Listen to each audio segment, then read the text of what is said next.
Welcome to the Moms I Know with Sheila Walsh-Denton and Maria Anderson-Farner. Two moms on a mission to reclaim childhood and take you from surviving to thriving on your parenting journey. The Moms I Know is your go-to source for motivation, inspiration, and resources, and real conversation about motherhood and parenting with intention. Thank you for being a part of our community. We hope you enjoyed this episode. Don't stand unmoving outside the door of a crying baby whose only desire is to touch you. Go to your baby. Go to your baby a million times. Demonstrate that people can be trusted, that the environment can be trusted, that we live in a benign universe. I'm Peggy O'Mara. Hi, this is Maria. And this is Sheila. And we want to welcome you to the Moms I Know. Sheila, I love that quote. And that really speaks so beautifully to this topic today of staying true to ourselves as mothers, as women, as individuals, and really knowing that, I love the way she puts that it's a benign universe and that it's a benign world. We can trust the world, we can trust ourselves. And so I've been thinking a lot about all of the choices that we make as mothers, and we've obviously been talking about so many different things. So I'd really like to unpack this with you today about all of the decisions that we make as mothers and staying true to ourselves. Yeah, it's a great topic. And I love Peggy O'Mara. So whenever she speaks and, I'm drawn to her. And for those of you who do not know Peggy O'Mara is a voice of mothers. What I know her from is she was the editor of Mothering magazine. And I, read Mothering magazine for years and years and years. And she has a few books. I remember reading Mothering magazine, from cover to cover when it would come out when my children were young. And I always loved reading her, the editorial or the welcome page where she would speak. And for me, she gave me strength with every decision. And she was talking about, back then she was talking about breastfeeding and homeschooling and co-sleeping and things that we're not in the mainstream narrative. And so when we were making these decisions, we were kind of going with our intuition. And so she was always that voice of, you can do this, mama. And we know that when we follow our heart, when we follow our mother's intuition, that's going to be what's going to be best for our families. Yeah. And I think that the biggest piece is that it was natural mothering. It was mothering that was connected. It was mothering that was intuitive. It was the mothering that we felt, and yet sometimes we have the tools where we have the space, we have a partner, supportive partner, and we can listen to that and really let it expand as it should. And then other times we are faced with right away, it's like decision being made, whether you're going to have a C-section, whether, your blood pressure's going up, you need to do this, rush forceps, blah, blah, all of these interventions just at birth. And then when we get the baby home, all these interventions, formula, breast milk, all these things that we are, as mothers, that we are, that are brought to us, questions. And it's really how, was it you that, I think it was you, like we're the water plants, or no, it wasn't you.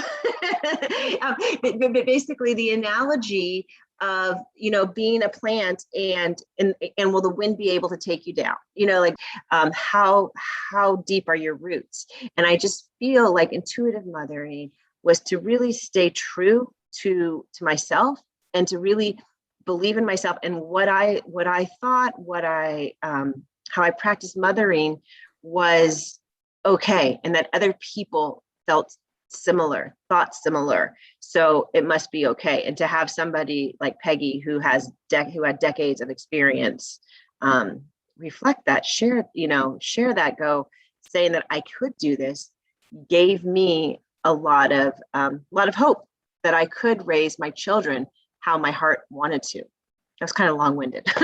No, I love the way that you express that. And for me, I remember reading lots and lots of books when I was pregnant for the first time. And I had all these different ideas and philosophies and different voices in my head and different perspectives on all of that. And yet I knew intuitively that I wanted to bring this child into the world as naturally as I could, without all of those interventions. And then also, we have to accept that life happens too. And so, how do we adapt? And so I love this idea of the plants with the roots that go deep. And so whether it's the willow or the lotus, or, we've done a lot of different analogies lately, but when our roots are strong, we can be buffeted by these winds, the challenges, the opinions, the different perspectives, the ideas, but that we can stay true to that internal compass. And so, I was reading all of these books, and then the minute my first child was born, it was kind of like I tossed them all out the window, theoretically, and just really followed my heart, and knew that I wanted to have him as close to me as possible. And I knew that, of course, I was going to breastfeed. And, and then we had to grapple with, things like for how long, and then the family bed or not, or the bassinet, the crib, the this, the that. So all of these choices. And, I think that nowadays, with so many choices that we are being faced with, that we never could have imagined. And so along the way, you and I, over the past several decades, have grappled with all of these different types of things. And now we're being faced with new ones in terms of medical freedom or travel, or how we want to, raise our families.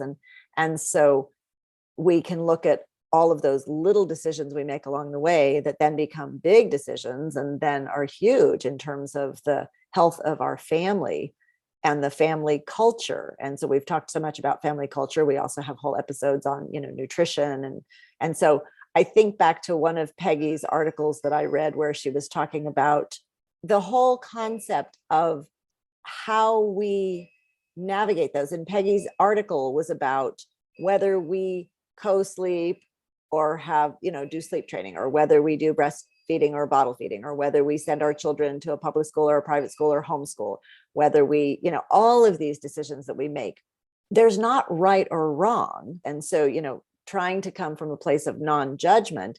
And yet over the decades, we've seen patterns that definitely facilitate a healthier family culture. And I mean, I think nutrition is, such a key one. I mean, there's no argument these days that the healthier that our diet can be, the healthier for ourselves, our family, the planet, all of that. And yet there's these other areas where there's so much gray space. And then also trying to support families nowadays with whatever choice you make, but let's have a little bit of research, but then going back to that intuitive place. And it's hard. It's not always, easy. And it's not just black and white. It's not just black and white. I think mothers, I'm looking at you and I right now. It's just that we like to read, we like to research, we like information, and we're also pretty connected, to our planet, to ourselves, to our bodies, and to how we are showing up in this world. We both decided to go into education, teachers, make the world a better place. I think that's similar thoughts, and I really like what you say. It's coming also from a non-judgmental place. Whether you choose to how to raise your children, you make decisions every day. And how do you stay true to that decision? How do you, how do you can keep showing up, no matter if that decision might not be popular? And I think one that we have experienced is homeschooling, for example. And making the choice to homeschool goes against the grain. And a lot of people think, oh, you think you're better. First off, oh, the public school is not good enough for you. That's when you go to private school as well. I remember hearing that as a child. I went to Catholic school. And when I decided to do a home birth after I had given a hospital birth, it was a decision that I made out of my experience that was, that wasn't too bad. I could do that at home, but yes, it was very, very painful. Yes. But I could do that at home, and I did. And it was the best decision that I could have made. And to have our second be born on Thanksgiving morning, and it's just like, that decision was, I think, really one of those, a first decision to really kind of go outside what I had previously known. And I think I was empowered. I think I was backed by research and information. And I'll never forget the one thing the midwife said to me, home birth midwife, when I my first appointment. And she said that I wouldn't be in this business if it wasn't safe, as a midwife. And I was just like, boom, there it is. And that's reminds me, Peggy O'Mara's last line. It in the sense of like, we live in a benign universe. Trust yourself, trust your decisions, trust your family, trust the world. And I think when I hear that and I see how I've played, how life has played out with me as a mother, I look at a lot of the decisions, and it's been trust. It's been trusting myself and trusting the universe. The universe is good, that people are good. And, and I think that's what has kept me strong and in my decisions. And because I just had somebody the other day say, how could you send your children away when they were 13 years old to a different country for 6 months? Which I did twice. I don't think I'm going to be doing it a third time right now, but the kids went away to Spain for 6 months, to France for 3 months. And it was the belief that got me through was that people are good. The universe is good. I've done the research, I've done things, because life happens and it could be whatever. But I really just think that those unpopular decisions, you have to trust yourself first. And how do you get that level is community, I think, helps. Like-minded people help. When you have a home birth in Santa Cruz, you have a home birth community. When you homeschool in where we live in Santa Cruz, you have a homeschool community. Now, but with the internet and everything, you're able to have community around the world.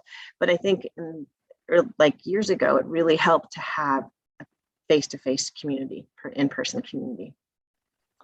You said so many things there that are so powerful, and I want to touch on a couple of those. And one, you talked about the research. Yes, we're researchers. And so I think that is a key piece. I said that I tossed the books out, but I did my research when I was pregnant and then tapped in to my intuition and my knowledge. With homeschooling, that one kind of came a little bit quicker for both of us, but then we did our research and we looked at the statistics and the studies, and we looked at how to do it. And but then also the support. So the research, the support, huge, because when I started homeschooling our son, everybody around us was like, what are you doing? And so I had to dig a little deeper to find research, and there wasn't a whole lot back then. I mean, if the Colfax family was, homeschooling for excellence, and they were talking about how it could be done.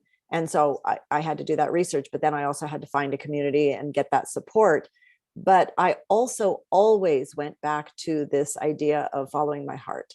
And so here's where I was reading this book this morning about Waldorf rhythms and homeschooling. And the woman, the author, she was talking about how hard parenting is anyhow. And then when we make this decision to whether it's to homeschool or to home birth or co-sleep or whatever, we need to have the knowledge behind it, but then we also have to go within. And so she talked about that morning practice of whether it's meditation or prayer. And I find that that's something that I've been going back to more and more often.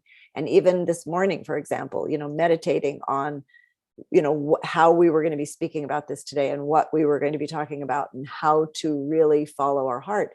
And it's tapping into our intuition or divine power, or, however you look at that spiritual aspect of your guidance, even, rooting a little bit more on the earth and calling on that wisdom of Mama Earth and the roots that go down, and our conviction that as mothers, we can make these choices. And sometimes we're going to make the wrong choice. Sometimes we're going to know immediately that this is the right choice. Sometimes we struggle along and we figure it out, but always coming back to this, meditation, prayer, tapping into our higher power or into source or whatever you call it. And I think for me, that has been the place where, I'll go out in nature, I'll go for a walk, I'll grapple with this issue. In this book that I was reading this morning, she was talking about that. And even, morning verse together to root the family. And it doesn't have to be something, religious. It can be just this ritual that you get into of coming together and asking for a little bit of that guidance, whether it's from within or without, depending upon how we look at it. And so I really find that for me has made all the difference. And when we pay attention, again, that meditation practice is of quieting our world. It's sort of stilling that outside buzz of all of these conflicting ideas and information and misinformation and media influence that we're getting, and just going within and listening for that still small voice within that we know we can count on. So we're talking about how, how we did things, and how we, I don't know, what we believe, intuitive parenting and natural parenting and everything like that. But what about those families who don't have the resources to do that? What about the families who, I'm on a lot of the mom sites, Facebook groups and everything. And, every once in a while you get the people who are, baby hasn't slept, baby doesn't sleep. Baby doesn't sleep. I need a sleep trainer.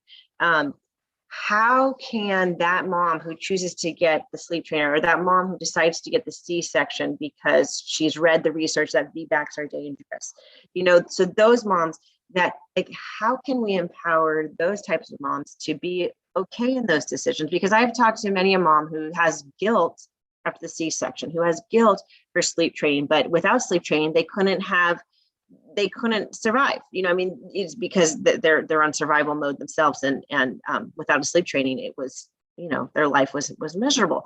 So how can we support those mamas that maybe their decision is not what they envisioned, or maybe their decision is for ease, just what they know, it's what they see all their friends doing? Because I think that's almost the mainstream. We are definitely the ones that have co-slept, that have homeschooled, home birth, like that have gone against the unpopular. And when I tell my friends that, some of these things that I've done, they just like shake their head or call me granola or call me, names or everything. I laugh it off or whatever. But what about those other moms? Like, do they feel the same? Well, it's such an important question. And, we're not saying we have the answers. I mean, when people would say, well, how do I homeschool my child? I say, well, I can tell you how I homeschooled mine, but that may or may not work for your family. I can tell you how my birth went, but that may or may not be your experience. And so, of course, I'm going to come back to, when people ask me, what do you think about X, Y, or Z? I always say, well, do your research first, and looking at, every side of the topic, whether it's medical freedom or whether it's sleep training or whether, any of these things, is to look at both sides or all perspectives and see where your intuition or your heart guides you. And then, of course, we've all made mistakes, or we've done things where, that was what I decided and that was right for me. And I know it may have gone against the grain of, the mainstream narrative or my family or whatever. And so something that I think is really important is to make sure that we always are coming back to this place of, we know as human beings that we're resilient, and children are resilient, and there is not one way.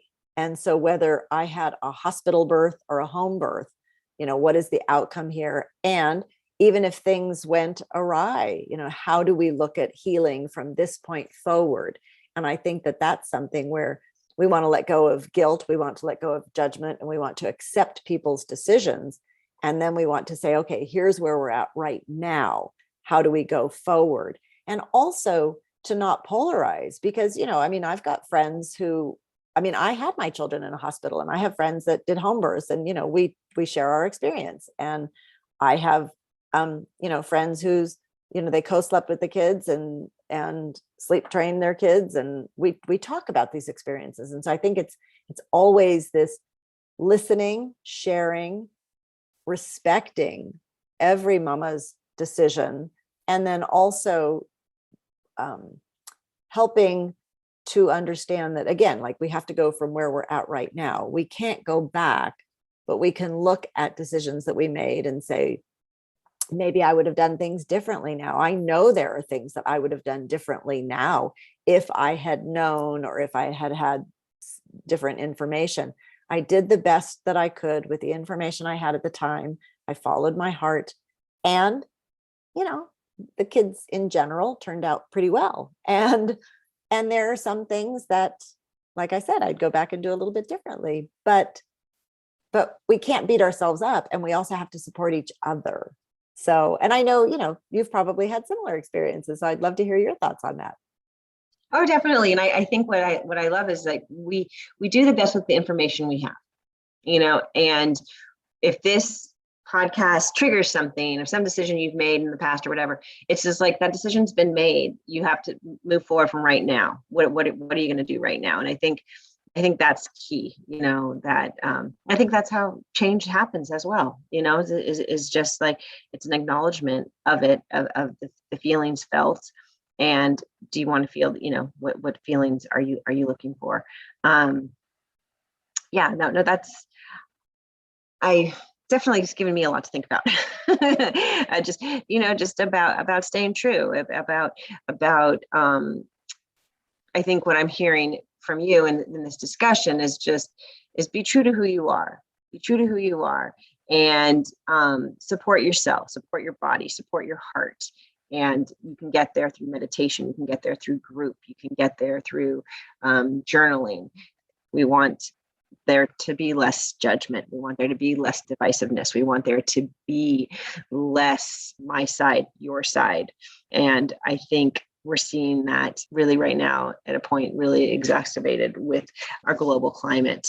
And in this right now, it's staying true to you and surrounding yourself with people that believe in you, so that you don't question yourself. You don't question, your beliefs unless you're ready for that change, unless you're ready for that. But I think for myself, it's being out in nature, being with friends, family. It's what makes it worth it all. I think it really comes back to that, we all want what's best for our families. And as I still travel around this country and hear different people's perspectives and see vastly different ideas about what they think is right or wrong or this or that, ultimately we all want what's best for ourselves, our families, our communities. We're just looking at things from different lenses, different experiences. And also, you brought up, the mom who's, hasn't had a decent night's sleep in months, or who has not been able to have, a conversation with her significant other. And we're in this busy, hectic, crazy time with all of these conflicting ideas. And so it is very difficult. And so there are times, I remember in the middle of the night when a baby is crying or colicky or has croup or whatever, and we just don't have it within us. And at that moment, sometimes you just have to put the baby in a safe place and walk away. And I'm saying, I've been there. I know that. And then we have to somehow dig down and find that reserve and try to get that support, that information. And we're not saying that it isn't without those huge challenges. And we have, a mental health crisis in this country at this time too. And so there are so many facets of trying to make decisions that's best for ourselves and for our children. And, it's a huge struggle in so many ways. And yet, even if we have to put that child down in a crib and walk away, we're going to be able to come back, and that child is going to know that we care and that we love them. And so I'm thinking back to our original, the original quote of Peggy's, and, that we go to our child 1,000,000 times. And sometimes we do it beautifully and with grace. And sometimes we do it with exasperation and frustration, and we don't have the reserves. And yet we get another chance. We get another chance over and over and over again to be our best selves or our better selves, and to have that relationship with our child where we can come back and we can say, yeah, I didn't do that one so well. Forgive me. And here I'm going to, I remember crying with my children when they were infants. And I remember crying when we started the homeschooling journey, and I don't have the answers, but we're in it together and we're going to figure it out. And somehow it all comes together and works out. But it's a challenging time to be a family right now. So we honor that. Yeah. And I believe it's the power of the duality, we stress it many times, but it's just, you can do this and that, you can have this and that. And just to keep that in mind, it's like, it's all going to be okay. We hope, so, right? Yeah, we will find out. And so I think that idea that, trust in yourself, trust in the universe, and it's a good place. So wishing you all the best. Yeah. All right. Have a good day today. Take care. Thanks for joining us today for The Moms I Know. We hope you enjoyed today's episode. To get the show notes and resources mentioned in today's episode, visit themomsiknow.com. For information on Maria's programs, visit thefutureoffamily.com. And for information on Sheila's programs, visit purplebeetfamily.com. Don't forget to subscribe and rate us on iTunes and follow us on Instagram at The Moms I Know Podcast. Until next time, have a joyful family journey.